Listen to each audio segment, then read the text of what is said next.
你知道生活在亚洲的动物有多可怕吗？你见过长达5米的眼镜王蛇吗？相信很多领导都听说过，非洲的动物最多，澳洲的动物最毒。那么亚洲的动物怎么样呢？我们都知道，亚洲是7大洲中面积最大的一个洲，从中东的沙漠一直延伸到东南亚潮湿的丛林，再向北延伸到北极圈。整个亚洲包含了热带丛林、高原荒漠以及寒冷的冰原地区。广阔多样的地貌自然也会衍生出多样化的动物。你知道吗？其实除了非洲与澳洲，世界上很多我们耳熟能详的凶猛且可怕的动物，有很多其实都生活在亚洲。今天这期视频，黑土就给各位领导找出了世界上最可怕的10种亚洲动物，带各位领导一起认识一下这些致命生物。大家好，我是黑土，喜欢这类视频的领导，劳烦您帮忙点个赞支持一下，记得长按点赞3秒，给黑土个霸气鼓励，谢谢。好，位列第10位的就是科莫多巨蜥。科莫多巨蜥是目前世界上现存体型最大的蜥蜴种类，它们的体长最长可达3米，体重最重可达300斤。这种大型蜥蜴主要都分布在印度尼西亚的科莫多岛，是这里的特有物种。在这里，这种大型巨蜥是顶级掠食者，除了人类，它们没有天敌。这是一种非常致命的生物。科莫多巨蜥有着强大的爪子以及强有力的下颚，最致命的就是它们那充满细菌的嘴。科莫多巨蜥的口腔里含有一种有毒蛋白质组成的毒液，被它们咬上一口会导致严重的感染。这种感染并不是普通的伤口感染，而是非常严重的细菌侵入。一旦被它咬伤，即便侥幸逃脱，也有可能面临截肢的风险。因为科莫多巨蜥嘴里的细菌会很快侵入到被咬伤的伤口处，使伤口快速发炎恶化。在野外，科莫多巨蜥的捕猎方式也是相当的恐怖。之所以说它恐怖，是因为只要被它咬上一口，即便侥幸逃脱，也会被科莫多巨蜥持续跟踪。它们会等被咬到的猎物伤口恶化，细菌毒液发作，跑不动或者死亡后，再顺着气味找到猎物，然后再将其吃掉。它们的这种捕猎方法非常有效。在野外，像水牛这样的大型动物，有时候也会被科莫多巨蜥利用这种办法猎杀。这家伙就像幽灵一样，非常可怕。好，第9个，亚洲象。一说起亚洲象，相信很多人都会有些意外。大象给我们的印象多数都是一种高智商、行动缓慢、性情相对温顺的动物，很少会给我们带来比较负面的印象。但是你知道吗？亚洲象实际上是一种非常危险的动物，特别是在雄性大象在经历荷尔蒙水平的季节性变化时，它们会变得极具攻击性。1980年至2003年间，在印度的阿萨姆邦，单是人象冲突事件就导致1150多人死亡，仅在印度每年就有大约400多人被大象杀死。此外，大象每年还会破坏大量的农作物。在孟加拉国和斯里兰卡这些国家，亚洲象是最令人恐惧的野生动物之一。因为在早些年，农民们经常会在田地里遭遇大象。虽然大部分时间里亚洲象都是比较平静的，但是一旦面临的是一头正在经历荷尔蒙水平激增的大象时，是非常危险的。要知道，亚洲象是整个亚洲现存最大的陆生动物，它们一旦发起疯来，即便我们手持杀伤性武器，也不一定能成功击退它们，非常危险。第8个，懒熊。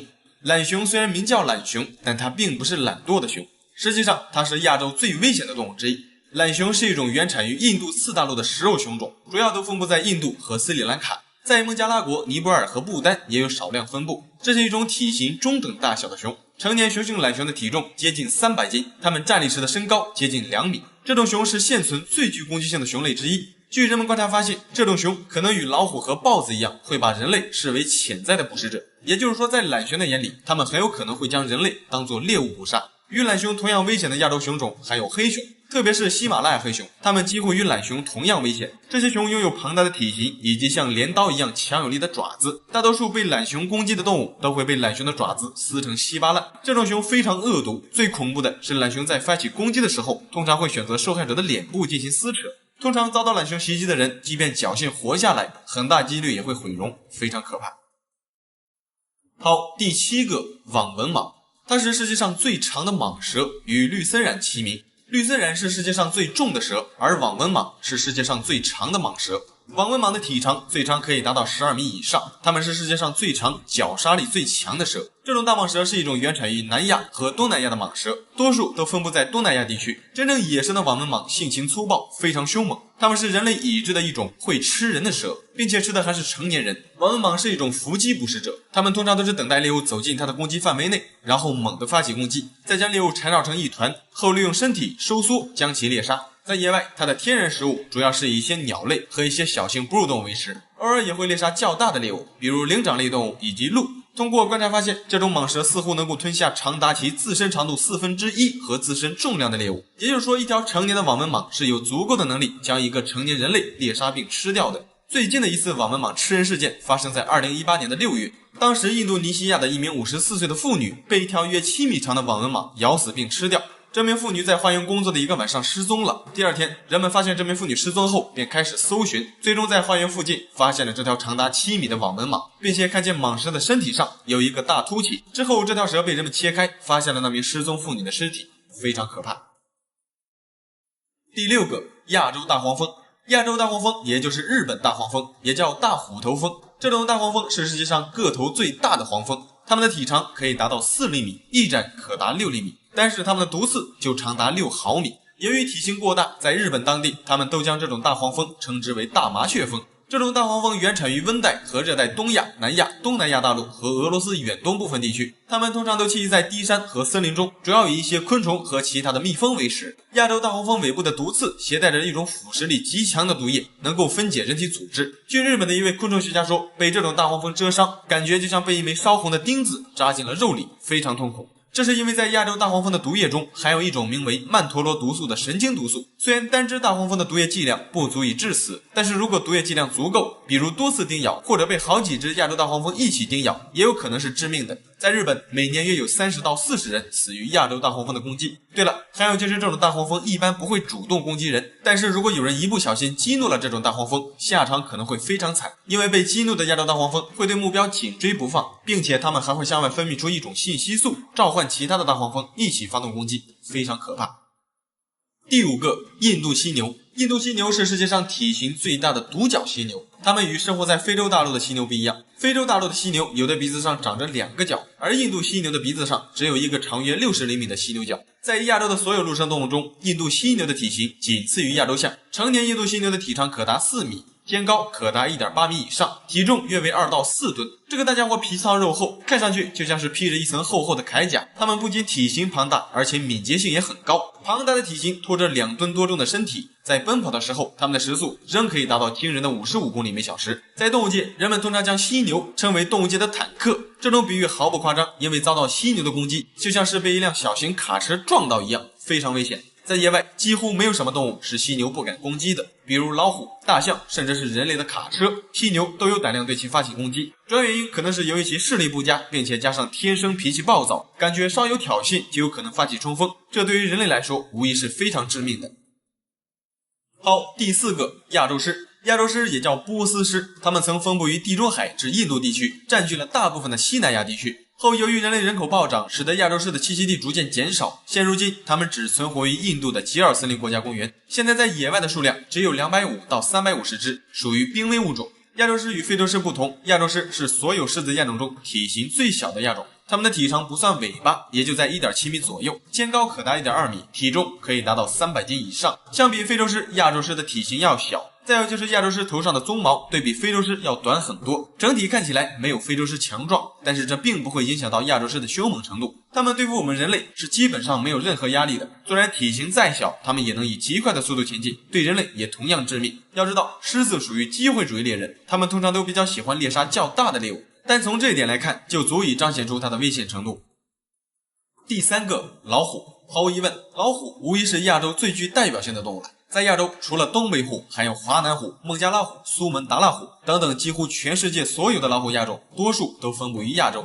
老虎的危险程度毋庸置疑，它们一直被誉为终极食人者，特别是孟加拉虎。你知道吗？孟加拉虎虽然不是体型最大的老虎，但是它们是所有老虎亚种中最凶猛的一种，同样也是世界上数量最大、分布最广的老虎亚种。孟加拉虎的体型仅次于东北虎，它的平均体长都在 2.9 米，体重可达500斤以上。它们多数都分布于印度和孟加拉国，在当地，孟加拉虎的食人事件层出不穷，特别是印度次大陆，这里一直是老虎与人类激烈对抗的舞台。在19世纪初期，老虎的数量众多，几乎每年都会发生老虎食人的事件。据估计，在1800年至2009年间，全世界至少有37万3000人死于老虎的袭击，平均每年约有1800人死亡，其中大部分袭击事件都发生在印度、尼泊尔和东南亚地区，特别是在印度，老虎吃人是一个经常出现的问题。后经过深入研究发现，吃人的老虎多数都是年老的或者生病的老虎，因为身体原因无法捕获天然的猎物，只能将人类视为猎杀对象。纵观亚洲所有的动物，老虎无疑是最让人类恐惧的一种动物，非常可怕。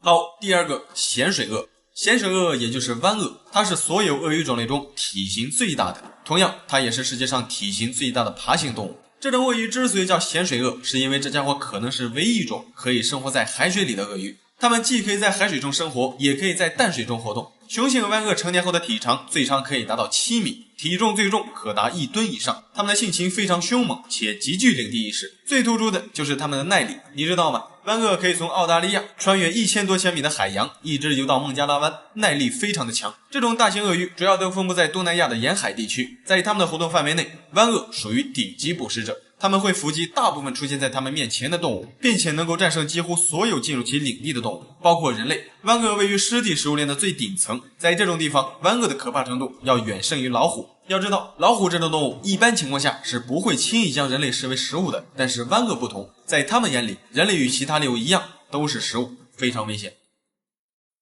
好，第一个，眼镜王蛇。眼镜王蛇与普通的眼镜蛇不同，它属于独立的眼镜王蛇属。这种蛇原产于亚洲，多数都分布在南亚与东南亚一带。在世界上所有的毒蛇中，眼镜王蛇是最长的。成年的眼镜王蛇的体长可以达到4米，已知最长的个体有 5.85 米。这种蛇要比普通的眼镜蛇可怕得多。眼镜王蛇体型大，也就代表它的排毒量也会更大。它们一口咬下去，平均能向外释放出200到500毫克的毒液。据估计，它们一口所注入的毒液能在3小时内杀死一头成年的亚洲象。如果换成人类，最多仅需30分钟就有可能死亡。遭到眼镜王蛇的袭击后，由于被注入的毒液过多，需要大量的抗毒血清来对抗蛇毒。眼镜王蛇的可怕之处就在于它们的体型。要知道，一只成年的眼镜王蛇体长通常都在3到4米左右。它们在准备发起攻击时，会将自己身体的前1/3竖立起来，竖立起来的地方可能是1米，也有可能是 1.5 米。这代表只要距离它们在 1.5 米之内，它们就可以瞬间咬入猎物。再加上眼镜王蛇行动敏捷，头部可以灵活转动，它们不但可以向前后左右的方向攻击，还可以垂直窜起来攻击头顶上方的物体。它们一旦咬住猎物后，一般情况下不会轻易松口。一旦遭到这种蛇的攻击，如果没有在半小时内得到有效的治疗，基本上是毫无生还的几率，非常可怕。好了，这期视频就到这里了，觉得还不错的领导记得帮黑土点个赞，谢谢。你知道世界上最有价值的沉船宝藏在哪里吗？你见过多达40多吨的黄金被打捞上岸的场景吗？在漫长的历史长河中，有难以计数的大小船只因各种海难或者人为事故葬身于海底，其中有一些船上曾装载有数量惊人的黄金以及珍贵宝物。据联合国教科文组织估算，在全球的大海底部共躺着高达300万艘沉船残骸。世界上的沉船宝藏如果全部加起来，总价值可能超过了上百万亿美元。也正是因此，在世界各地出现了很多专门寻找打捞这些沉船的寻宝人或者公司，他们一直在不断的寻找这些海底沉船，以此去获取丰厚的报酬。今天这期视频，黑土就各位领导找出了世界上人类已经发现的8个最有价值的沉船，带各位领导一起了解一下这些海底宝藏。大家好，我是黑土，喜欢这类视频的领导，劳烦您帮忙点个赞支持一下，记得长按点赞3秒，给黑土个霸气鼓励，谢谢。好，第8个，黑石号沉船。这艘船也被称为唐宝船或者唐沉船。之所以会有这个名称，是因为虽然这艘船是一艘阿拉伯船，但船上却装满了我们国家唐朝时期的各种珍贵文物，总价值高达上亿元人民币。这艘阿拉伯商船大约在公元830年左右从阿拉伯驶入中国，然后装载了很多唐朝瓷器以及货物返回。就在返回的途中，不知是什么原因沉没，直到1998年，生活在加斯帕海峡附近的渔民才在加斯帕海峡17米深的水域处发现了这艘沉船。于是当地的渔民便把这则消息以及沉船的位置信息倒卖给了印度尼西亚当地的一家打捞公司，后几经辗转，最后由德国的一家打捞公司对其进行了打捞。从1998年的8月份开始，这家公司就开始对黑石号进行探索打捞。据估计，这艘船上仅是唐朝时期的瓷器就高达67000多件，其中还包括很多金银器和铜镜，每一件文物都价值不菲。打捞公司在将这些宝藏打捞上岸之后，曾开价4000万美金售卖，并提出所有宝藏必须一次性整体购买。最终，这批唐代文物被新加坡的圣淘沙机构联合一些华人筹资，以约3200多万美金的价格将此批宝藏买下，并放在当地的博物馆进行展览。第7个 SS 共和号。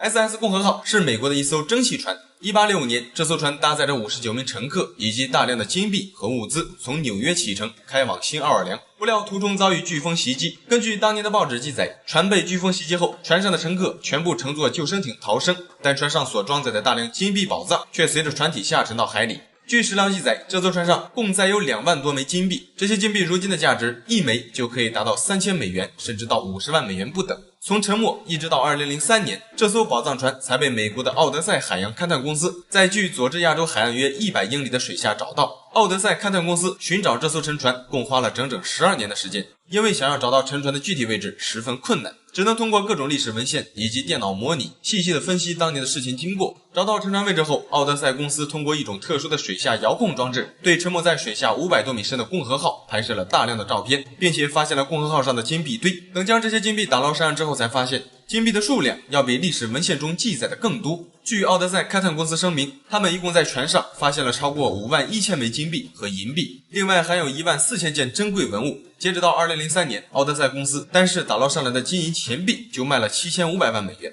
这还没有算文物，文物这种东西就没有具体的价格了。最后，据说奥德赛公司在搜寻和打捞这艘宝藏船所投入的成本就达到了200万，不过对比最后的结果来看，还是比较划算的。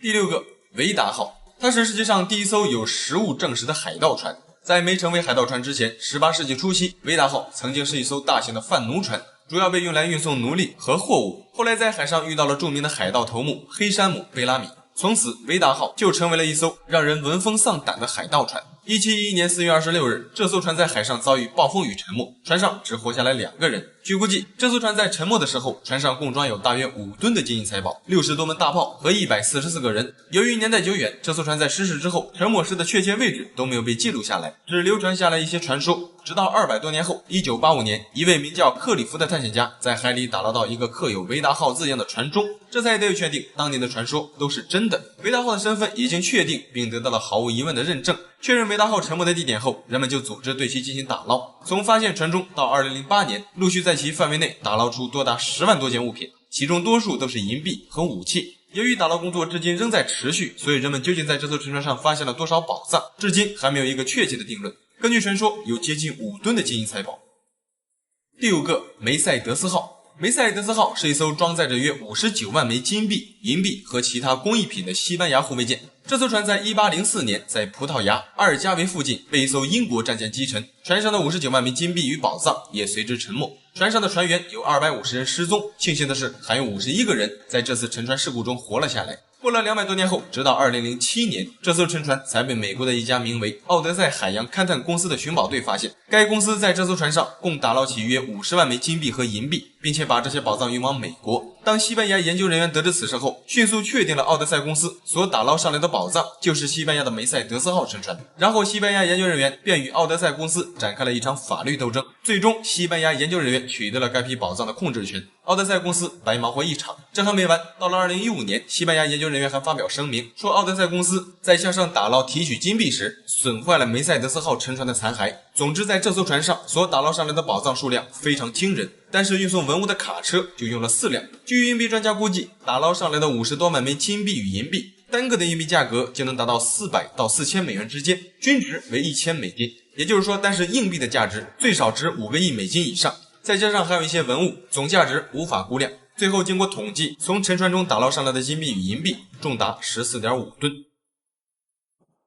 第4个 SS 中美洲号。SS 中美洲号是1857年沉没的一艘蒸汽船。1857年9月3日，这艘船载着425名乘客和101名船员以及19吨黄金，离开巴拿马科隆港开往纽约。在船上安全航行了9天后，也就是1857年的9月12日，这艘船在卡罗莱纳海岸附近遭遇到了飓风，然后沉没。过了100多年后，2014年的5月6日，美国的奥德赛勘探公司宣布，在美国卡罗莱纳海域发现了中美洲号，并且还在上面打捞出金条、金币和金锭。该公司利用一种遥控水下航行器，将船上的黄金打捞上岸。当时仅是一块重达36公斤的金锭，就卖到了800万美金的价格。这块金锭在当时也被认为是当时世界上最有价值的货币。除了金锭，陆陆续续还从中打捞出各种金条、金币等黄金制品。后来过了一段时间，有一则消息指出，其实早在1988年，这艘船就已经被其他的寻宝团队发现并且打捞过一次了。据当时负责打捞的工程师声明，他带领的寻宝团队在随后的4年时间里，一共打捞出价值超过5700万美元的黄金。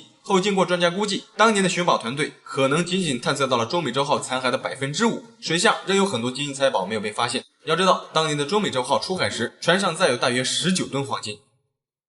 好，第3个，盖尔索帕号，这是一艘装载有多达200多吨白银的英国补给物资船。在2战期间，这艘船专为英军运送补给物资。1941年2月17日，盖尔索帕号载着83名船员以及2名水手从印度起航，船上装载有茶叶、铁以及多达200吨的白银，出发前往英国。不料在途中遇到了德国的潜艇，德国潜艇发现该船后，便对其发射了一枚鱼雷，鱼雷击中盖尔索帕号，导致该船在爱尔兰西南约483公里的海面沉没。当时船上的所有人员仅有1人生还。由于船上的物资价值不菲，当时英国人为了保密，便将盖尔索帕号的沉没地点进行消息封锁。直到2010年初，英国人才聘请世界上最著名的打捞公司奥德赛公司对该船进行勘探打捞。仅仅用了1年的时间，奥德赛公司就宣称在海下约5000米深的海底找到了这艘船。到了2012年，奥德赛公司锁定沉船位置，开始了对盖尔索帕号的打捞工作。2013年，该公司宣布已经从近5000米深的海底打捞出60多吨的银锭。因为打捞上来的只是一小部分，所以水下具体含有多少白银，至今仍没有一个确切的数额。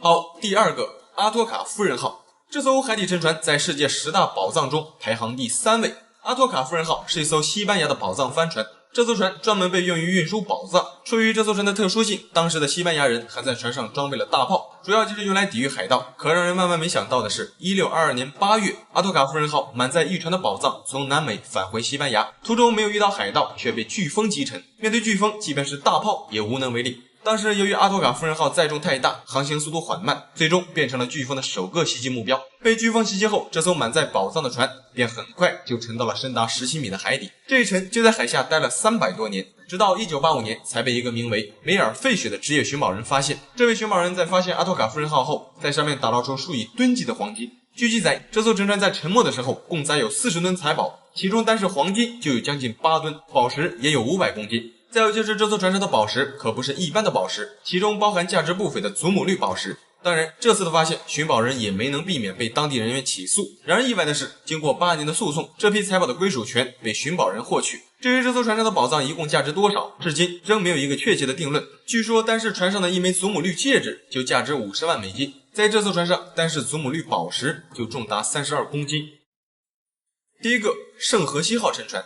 在距离哥伦比亚海滩约10公里的加勒比海下约740米深的海底，有一艘装载着64门火炮的沉船。它于1698年下水，并于1708年在哥伦比亚卡塔赫纳以南的巴鲁岛附近沉没。据记载，这艘船当时载有价值约170亿美元的黄金、白银和祖母绿宝石，船上装载有1100万个金币和许多银币。面对这样一个价值不菲的宝藏船，难免会因为归属问题所产生纠纷。据说圣荷西号沉船首次发现是被一群美国的一个名为海上搜索无敌舰队的寻宝公司发现的，但是由于该船的沉没地点在哥伦比亚境内，所以导致在归属问题上双方产生了纠纷。因为这个寻宝队并不是哥伦比亚人。2015年10月27日，哥伦比亚海军利用水下航行器潜入水中，拍摄到了这艘沉没的宝藏船。通过视频已经确定了这艘船就是沉没的圣荷西号。但是哥伦比亚向外发出的声明声称这艘大帆船只是一部分，并没有被完全找到，因此当地在宪法上有义务保护和保存这艘船以及船上的所有宝藏。据估计，单是想要向上打捞这艘沉船，大概就需要花费高达3000万美元的打捞费。这艘船上的宝藏至今为止究竟有没有被打捞上岸，至今仍是个保密状态。总之可以确定的是，这艘船上的宝藏总价值超过了100亿美元。好了，这期视频就到这里了，觉得还不错的领导记得帮黑兔点个赞，谢谢。推背图真的可以预测未来吗？为什么各代帝王都要把此书列为禁书？此书的作者袁天罡的墓穴为何历经1000年无人赶到？推背图中的第38项真的在预测2021年吗？大家好，我是黑兔，喜欢这类视频的朋友们麻烦点个赞支持一下，记得长按点赞3秒，给黑兔个霸气鼓励，谢谢。推背图这本书是中国唐朝的预言书，它精准预测了唐朝以后2000年发生的历史事件，且一一应验。具体都精准预测到了哪些事儿？在此之前，我们先从这本书的由来开始说起。公元626年，唐太宗李世民继位，大唐帝国的崛起也由此开始。在李世民的治理下，整个唐朝社会百姓安居乐业，夜不闭户，道不拾遗。放眼望去，到处都是一片繁华的景象。但就在此时，唐太宗李世民陷入了沉思，因为他不确定这种繁荣景象能够维持多久。随后便找到了李淳风和袁天罡二人，让他们一起推算大唐的国运。这两个人精通天文历算、阴阳道法，是当时唐朝有名的玄学家。在这里澄清一下，玄学并不代表迷信。网上有句话说得好，科学的尽头就是玄学。其实这句话并不是没有任何道理的。老梁说过，科学往前走一步，玄学就会往后退一步。科学解释不通的东西，那就是玄学。其实玄学跟科学在一定程度上是有牵连的，我们也可以理解成玄学是未被证实的科学。好了，接着上面继续。袁天罡和李淳风这两个人接到任务后便开始了推算。为了让推算的结果更加准确，两人背靠背各算各的，最后再结合到一块儿，看一看两个人推算的结果能不能对应得上。如果对应得上，就证明推算的结果是没有问题的，相对比较靠得住。就这样，两个人往后越推算越上瘾，直接推算到了唐朝往后2000年的事情。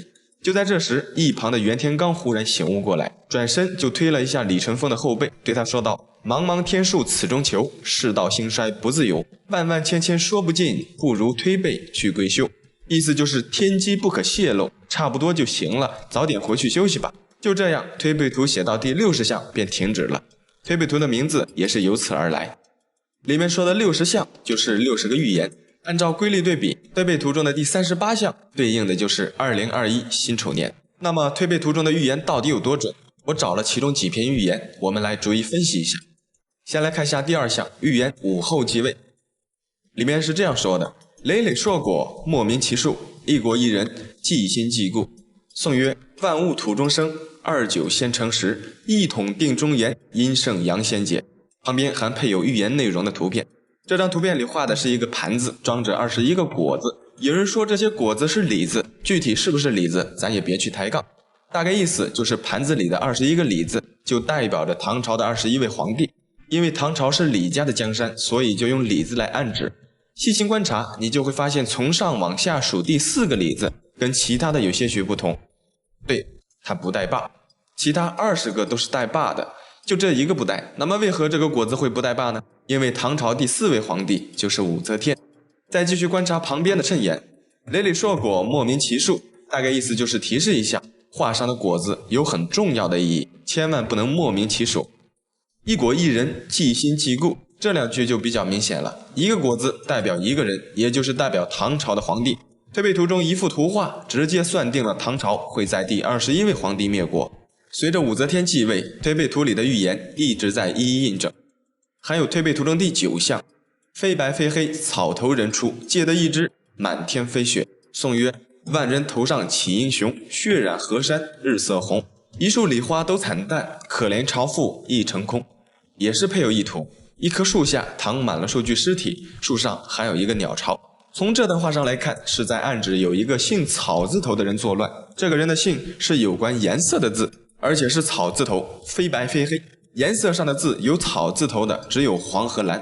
从颂曰第1句来看，万人头上起英雄，按照古体字，万字的上半部正是少了2撇的黄字。第2句血染河山日色红，描述黄巢起义中杀了很多的人，传说黄巢攻取长安后杀光了城中所有的士兵。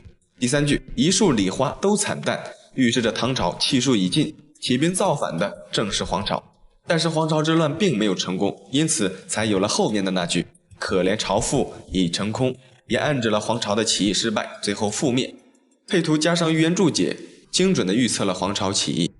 还有推背图中第33项，黄河水清，气顺则至，主客不分，地之无子。颂曰：天长白瀑来，无人气不衰，藩篱多撤去，稚子半可哀。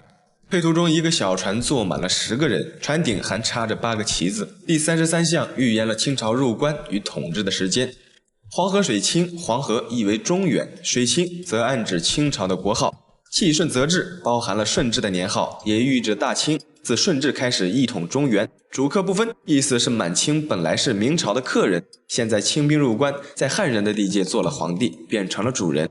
地支无子，地支代表子丑寅卯等等等等等，共12个，少了子就只剩11支，暗指清朝历经11位君主将会覆灭。配图中也很明显地表达了出来，船上8个旗字暗指满清的八旗兵，船里坐着的11个人，也就是清朝的11位皇帝。从上面的几个预言中看得出推背图的准确率高达100%。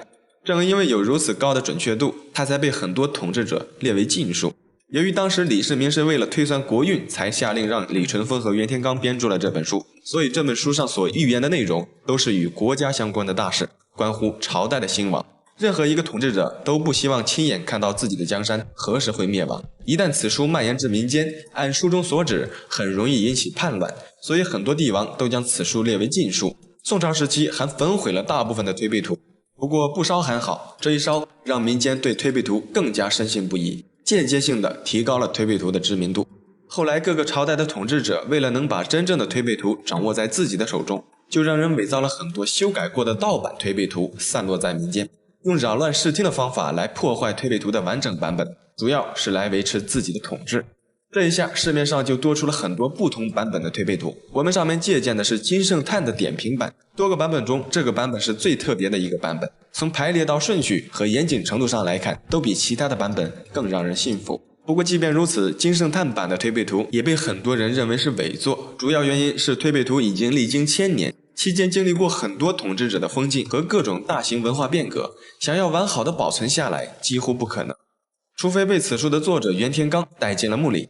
还有就是袁天罡的墓穴为何历经1000年无人敢到，最重要的原因就是唐朝灭亡的时候，由于袁天罡的墓地地势很适合驻扎军队，所以在后来千百年里，他的墓地都被划入了军队驻扎范围内。奇怪的是，不管在哪个朝代的统治下，袁天罡的墓地都在军队的驻扎范围内，这也在一定程度上防止了盗墓贼的光顾。而作为推背图的另一个作者李淳风就没有那么好的运气了。李淳风的墓地虽然跟袁天罡的墓地相差不远，但是由于地势原因，恰巧未被划入军队驻扎地。李淳风作为唐朝的太史令，他的墓穴自然也就少不了盗墓贼的光顾。最后一个大家最关心的问题来了，那就是推背图中第38项的辛丑大劫到底在暗示什么？在说这个事儿之前，我提醒一下，由于推背图这本书里预测的都是比较大的事儿，我在这里呢就不能够太详细的为大家解读出来，只能点到为止，还望各位理解。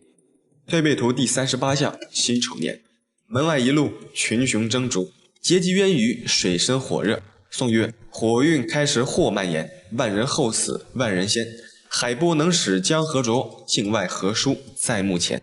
同样也有配图。第38项在2021年之前，很多人认为预言的就是第一次世界大战。我们来解读一下里面的内容。门外一路群雄争逐，由于推背图预言的都是大事件，这里的门外就象征着国门外，一路这个路在古代就代表着利益，群雄争逐意思是国门外的人为了争夺资源而开战。劫机渊鱼，水深火热，渊在古代为小型鸟类的统称，鱼肯定就是鱼了，大概意思就是战乱可能影响到了空中和水中的动物，大致意思就是描述战争范围特别的广，让世间很多人处于水深火热之中。火运开时祸蔓延，万人后死万人先，意思是第一次世界大战战火蔓延，有上万人因此丧命。海波能使江河浊，海波表示海外的战乱，江河表示国内情况。战乱虽然在海外，由于动静太大，从而可能波及到国内，多多少少也会受点影响。境外何殊在目前，国外战乱，国内也同样处在水深火热之中。从上面的解释中，我们大致可以理解为他预测的就是第一次世界大战，并且还准得可怕。正因为有了上面的几个例子，才致使有很多人认为2021年辛丑年对应的就是推背图中的第38项，因为推背图中的第38项中描述的年份就是辛丑牛年，恰巧2021年就是辛丑牛年，再加上今年国际形势确实比较紧张，就不由得让人联想翩翩了。其实让我来看，推背图之所以让人着迷的原因其实很简单，这本书在古代一直被当作禁书，大部分人都会有这样一个心态，越是禁止的东西越感兴趣，推背图也一样，越是不让看的书就越会让人感觉到神秘。这样一来二去，可能本来推背图就是一本普普通通的书，经过这么一炒作，反而变成传说中的天书了。还有就是那历经1000年的东西，谁能保证中间被篡改了多少回？